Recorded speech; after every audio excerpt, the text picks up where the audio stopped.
शांति। ओम शांति। आज हूँ 12/7/26 प्रातः मुरली अव्यक्त बापदादा पुनरावृत्ति 31/12/10 मधुबन।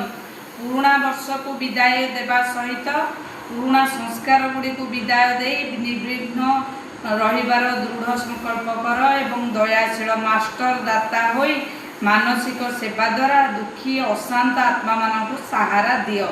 आज बापदादा चारिआडर पिलामानंकु नुआ वर्ष एवं नुआ दुनियार अभिनंदन देवाई सूक्ष्म वतनरू स्थूल वतन को आसिछंती। पिलामाने मध्य स्नेह तथा उमंगर सहित निजर मधुबन घरे पहुँची जाइछंती। दुनियार लोक माने तो केवल नुआ वर्ष पालन करुछंती, जहाँ को केवल गोटे दिन पाई पालन करा जाय थाए। तुमे माने किंतु संगम जुगरे नुआ दुनियार उत्सव सबुदिन पालन करि चलिछ। तुम सम्मुखें नुआ दुनिया नयन भितर सदाकाल समाहित हो चली।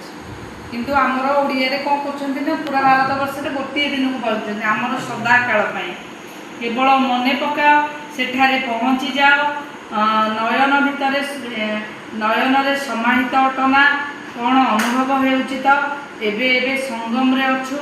आज संगम रे अछु, काली तो निजर राज्य को गलु कि गलु यही नयन स्पष्ट भाव में देखा जाउछि। तो दुनियार लोक माने तो परस्पर को गोटे दिन पर अभिनंदन देउछंती, किंतु बापदादा तुम मानक उपहार रूप में सुवर्ण विश्व देउछंती। गोटे दिन केतବେଳେ अभिनंदन दउछंती नुआ वर्ष गोटे दिन पालन होउछि, आमर किंतु प्रतिदिन। ओम शांति। ओम शांति।